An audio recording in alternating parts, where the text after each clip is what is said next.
Hey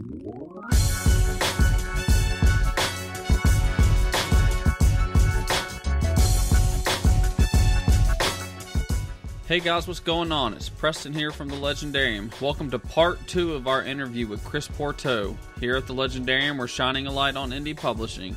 Not only do we hope to interview your favorite author, but we hope you find a new favorite author through this podcast. This week, as you know, our guest is Chris Pourteau. Now sit back, relax, and enjoy part 2 of 30 Minutes with Chris Pourteau.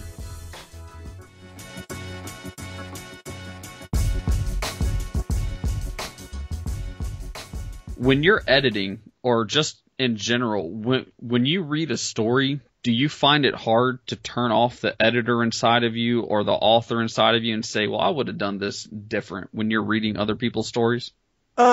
Typically when I read other people's stories, the only editor switch that's on is the proofreader. And I've sent people emails that say, hey, I did know. In fact, this is how Hank Garner and I became friends.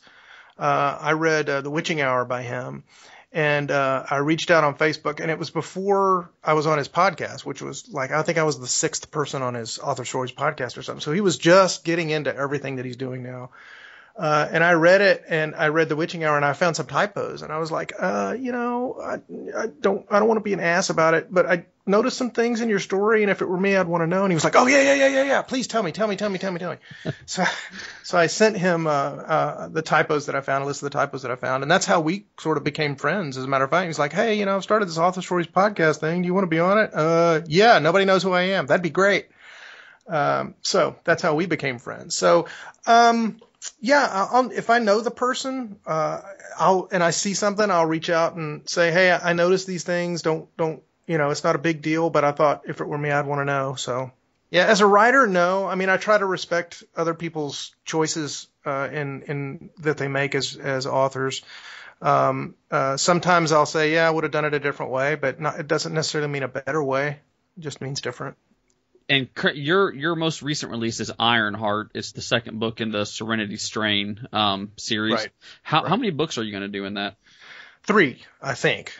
So I'm kind of holding off on writing that third Serenity Strain novel because Stefan Boltz and I have talked about some crossover story elements, and I think he's planning, and I don't mean to misquote him, so Stefan, slap me if I'm wrong here, but I think he's going to do 5 novels, and he just published his second one as well. So I'm kind of waiting to see how his story unfolds, but I think we're going to have some crossover elements for my 3rd novel, and I guess it would be for his 5th novel. So we've really, that's about as far as we've talked about it, which is, yeah, we should do a crossover. So that's kind of why that's holding off. Plus I've got some other projects that are in the works. That's pretty cool. So you're going to do a crossover kind of like they had the Flash and Supergirl. Oh, I yeah. think, or something like that. I haven't. Yeah, no, that was one of Hank's and my high points of the CW this year, and CBS, I guess at the time, which Supergirl was on CBS. But yeah, that crossover episode was great. Don't get me talking geek stuff, man. I won't shut up. Yeah, that's all right. We can keep going. It's no problem. So can you give us any hints on what might be coming out next for you? Well, let's see. I'm slated to write a fan fiction novel in Nick Webb's Legacy Fleet series. He's signing up with Kindle Worlds and opening up his series for fan fiction novels. And so I've been reading his Legacy Fleet novels, Constitution and Warrior and Victory, as sort of background material for that. And I think my next big project is going to be a fan fiction novel set in that universe. And hopefully, in theory, I'm slated to come out in November with it, but we'll have to see how the development goes. Gotcha. So we've talked a lot about anthologies, especially your tales. Do you think anthologies have hit their peak, or do you think it's just starting and they might get even bigger? Oh, I mean, I don't think they've hit their peak. I think what people have rediscovered is a love for the short story. The short story being, if you sort of follow Poe's philosophy of composition, a short story should be compact. I mean, there you go. It's right in the title, short story. Mm-hmm. But also impactful, emotionally impactful. And I think people in this age of the internet and short attention spans, and I've got 15 minutes to spare and all that kind of thing, have rediscovered their love of a short story because they can get a nice bite of something that affects them, hopefully emotionally, in a short span of time. They don't have to pick up a novel over 2 weeks to get to the end. And I think that's very appropriate for the age that we live in the sense that we just don't have time to sit down on a Sunday afternoon and read for 6 hours anymore. I mean, sometimes we do, but most of the time we don't. And so I think the story length, the story parameters are tailor-made for the world that we're living in. So no, I don't think they've reached their peak. I think as long as people like Sam Peralta over at the Future Chronicles and Patrice Fitzgerald with her anthologies and hopefully other individuals putting together these collections keep putting out quality material, and that's the secret. It's got to be quality material. You can't just slapdash something together and sell it and hope that people are going to like it, because people are becoming very discriminating now. That was one thing 5-10 years ago when indie publishing was just starting and you could throw anything out there for 99 cents and people were like, oh, great, I don't have to pay $7 at Barnes & Noble anymore. I could just, buy. But like anything else, the good has risen to the top and people are getting used to quality. And I think as long as that quality is there, it'll be popular. If it becomes more like if it becomes more like the candy stand at the checkout counter at the supermarket, and you can just get anything anytime, and quality isn't so much a concern anymore for those producing it, then you'll see it wane, I think. Okay. When you're writing, is there a certain type of scene or subject that's harder for you to write about? No, not particularly. I can't think of one that comes to mind with your question. I have a very iterative writing process. And what I mean by that is before you ever see anything that I've written, it's probably gone through about 10 rounds of writing and rewriting and editing and re-editing to sort of hone it, sort of like you do, a blacksmith hones something that they create in the forge. Bang on it, you bang on it, you bang on it, you smooth it out, you put it back in the water, you heat it up again, you bang on it some more until you get it as clean and honed as you possibly can. And so it's not hard. It's typically not hard for me to sit down and write a scene if I've got something in mind. What is difficult is letting it out into the world, because I always feel like there's an opportunity to make it better. Gotcha. Have you ever written one of your characters into a situation that you weren't exactly sure how to get them out of, and you actually had to stop writing and figure it out? Yeah, at the end of Stormbreak, which is the first Serenity Strain novel, at the very end, the good guys end up going into a building to get away from the bad guys, and they end up going up to the roof. And I'm like, well, crap, man, they're on the roof now. What are you gonna do with that? How are they gonna get off the roof? Right. So I had to really think through how I wanted to do to get them out of that situation. And actually, one of the characters ends up dying, which maybe was my sacrifice to the muse god or whatever. Like, right. Thanks for getting me out of this. Here's a character. What is your least favorite process of either publishing or writing, of the whole process? Marketing. Absolutely marketing. Yeah. And I don't mean that in a pejorative way about marketing. I mean, it's a necessary task, right? But I hate asking my newsletter readers or my Facebook followers or just friends, because my Facebook page is just a Facebook page. It's not an author page. So whenever I put something out there that says, hey, I just published this, please go buy it, I'm impacting my friends and my colleagues and my readers as well. But I hate selling myself. I hate it. I'm not somebody that enjoys putting myself out on the stage and saying, look how wonderful I am. I hate it. Right. If you didn't notice, I hate it. You hate it? I don't know if that came across. You hate it. Yeah, I do. That's funny. But it's necessary. That's the thing about traditional publishing, right? You turn over. That's the great trap, right? I mean, the nice thing about indie publishing is that you have control over everything. Creative control. You want that character to wear a black hat, you put a black hat on that character. Right. The problem is So if you were to do that with a traditional publisher, their editor could come in and say, "Get the black hat off. That's stupid." Okay, well, I sold you my content. I guess you can do that, and so you can decide whether that's the price you want to pay or not with a traditional publisher. But the downside is, the other side of the coin is, with independent publishing, you're also responsible for everything else. You pay for the editing, you pay for the cover, you pay for the marketing, and you have to do the marketing. And that's just the one aspect of it that I wouldn't say I find it distasteful, because that sounds like I'm judging it. I don't like doing it, because I don't like putting myself on the stage to do it. Gotcha. If someone was to look at your computer that you write your stories on, what's the strangest thing they might find in your browser history you've had to look up while writing a book? Oh, Lord, this is a family show, right? Yeah.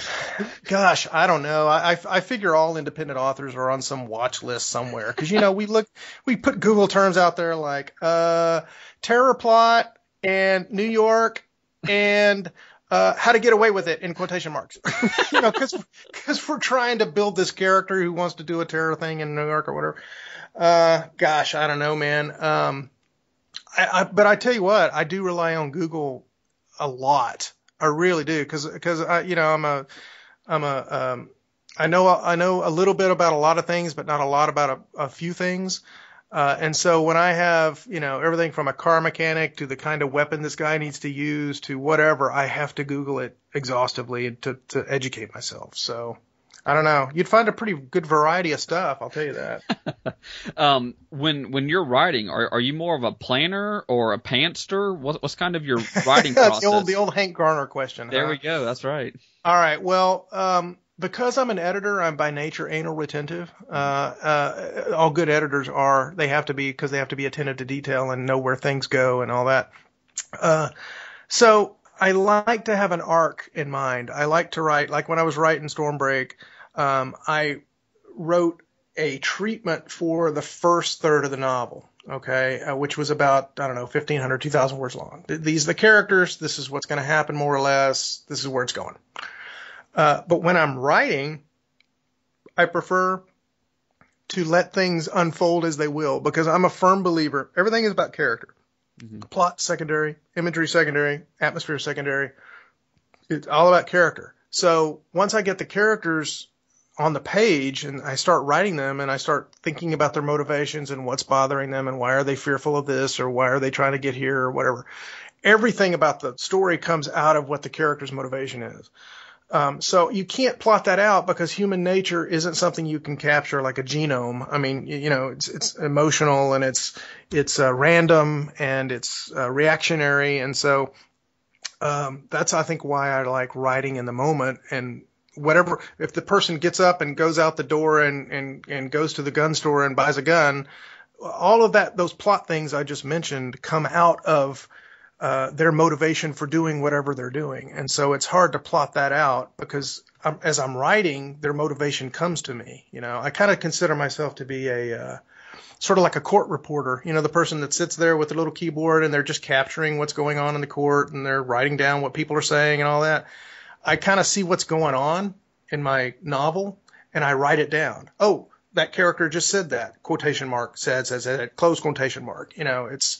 It's more of a reporter kind of thing than it is. I don't think of myself as pushing a creative venture out. I don't think of myself as creating a character, and this character is going to say this, tap, tap, tap, tap, tap, and this character is going to say that, tap, tap, tap, tap, tap, tap, tap. I just let the characters do what they're going to do in front of me, and I just write it down.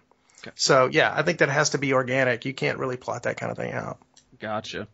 So you've written in Michael Bunker's world, but if you could write in any author's world, whether it's a published author or an indie author, which world would you write in?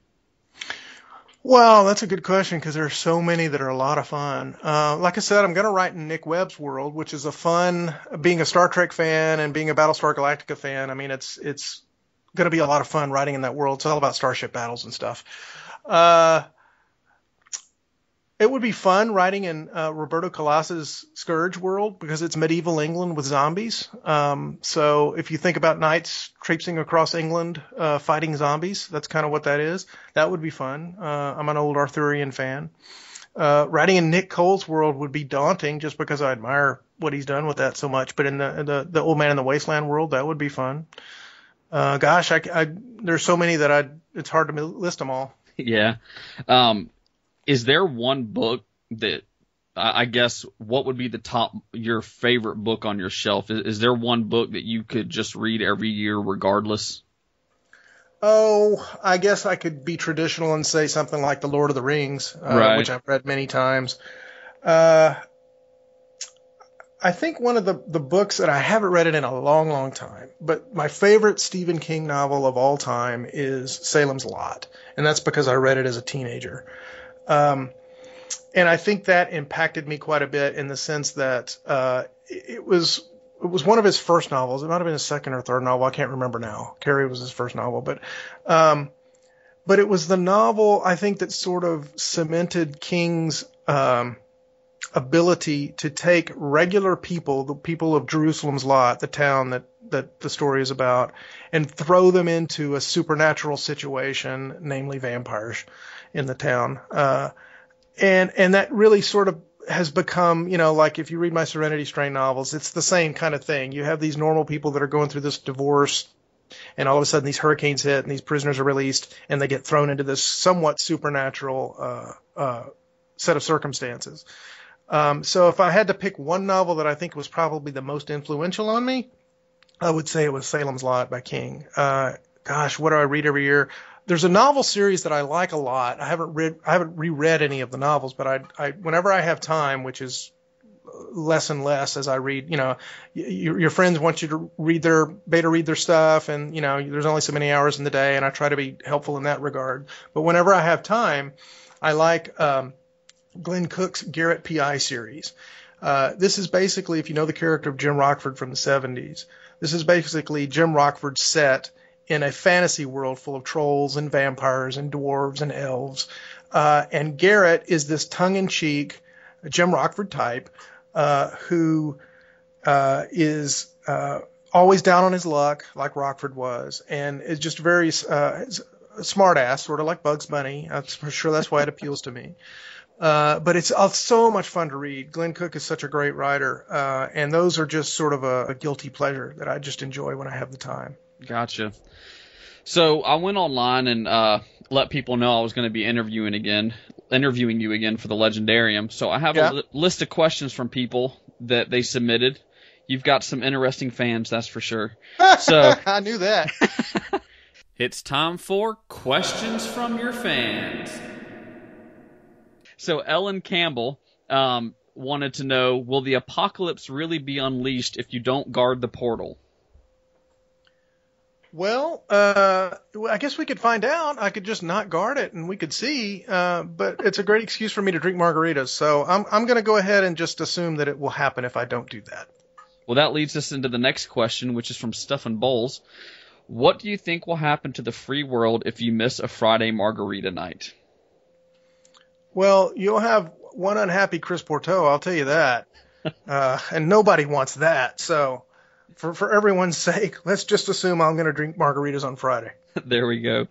John Fratter wants to know, what would happen if you substituted Long Island iced tea for margaritas? Boy, have I indoctrinated these people into my culture of margaritas or what? Well, gosh, John, you stumped me. Let's just skip that question, shall we? Sounds good. Deanne Carlton wants to know, where and when do you write? Oh, man. Talk about a catch-as-catch-can answer. So I have a full-time day job, and I have a 13, almost 14-year-old son, and I have a wife that occasionally likes to see me.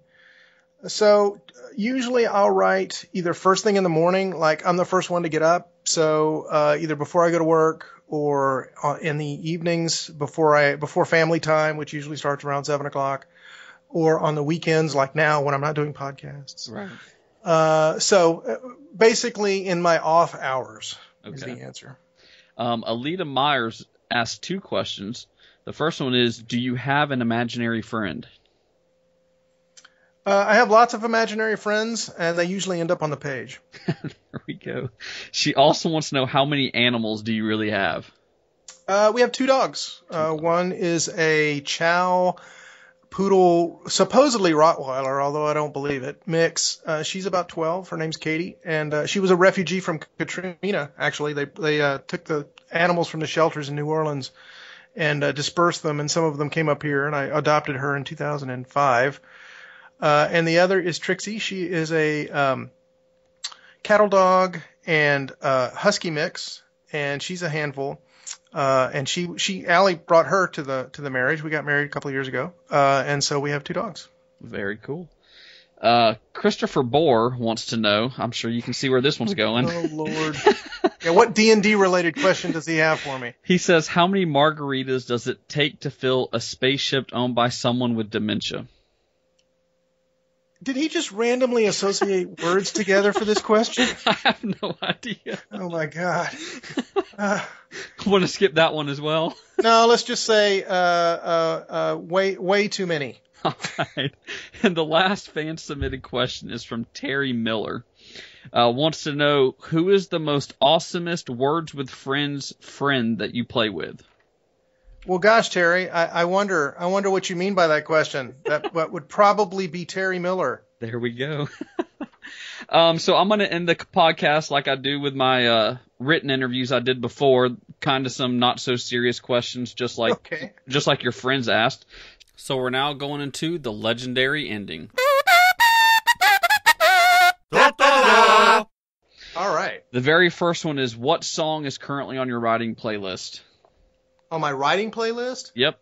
Honestly, I don't have a writing playlist. Oh, you don't? Because if I listen to anything when I write, which is not usually anything, but if I do, it's like Mozart or something. Because if I'm listening to, I love classic rock, I love blues music, I love southern rock, but I cannot listen to somebody else singing words, or I can't think the words I'm trying to put on the page. Oh, okay. Because I'll start singing along in my head, so I can't be distracted by the lyrics. So I know that's a bad answer to your question, but honestly, I don't have a writing playlist. No, I think it's a great answer. It's interesting, actually.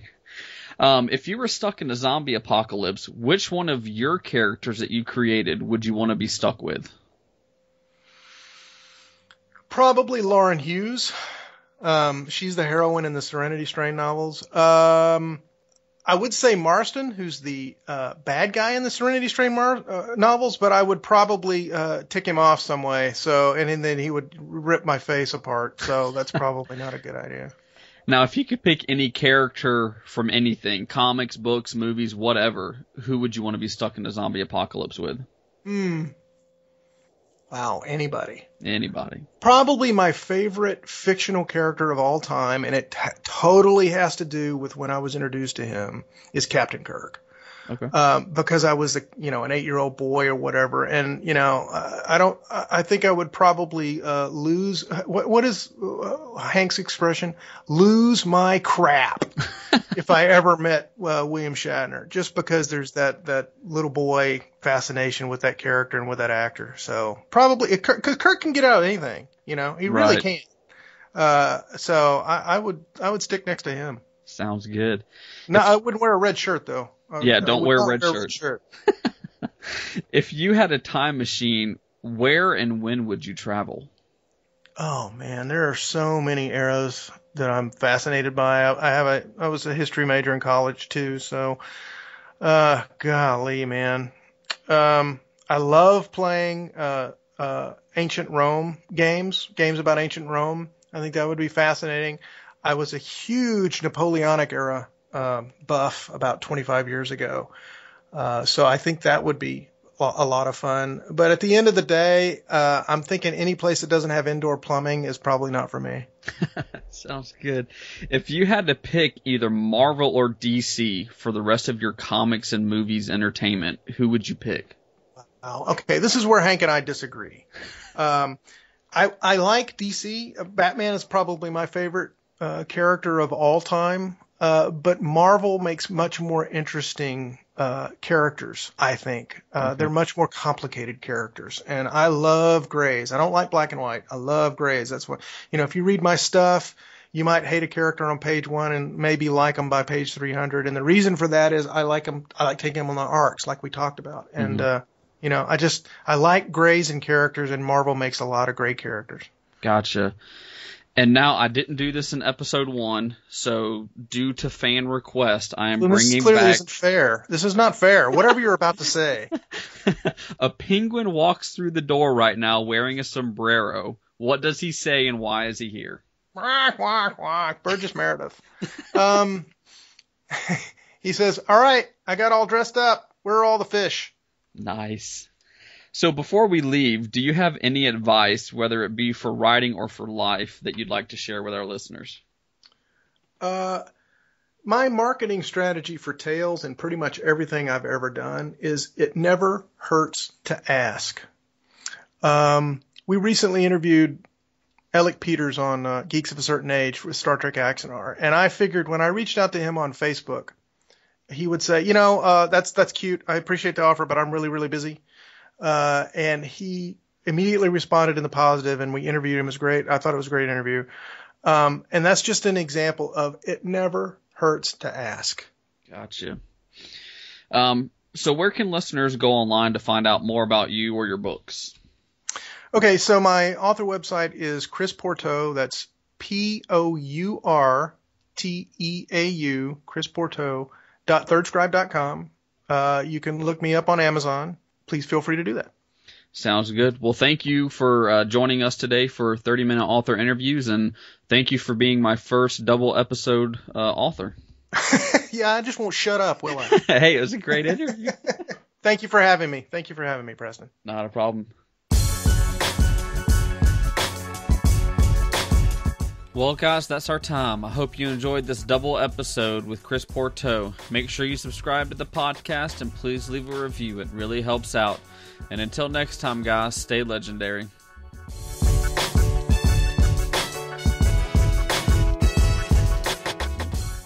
I'll do what Hank does.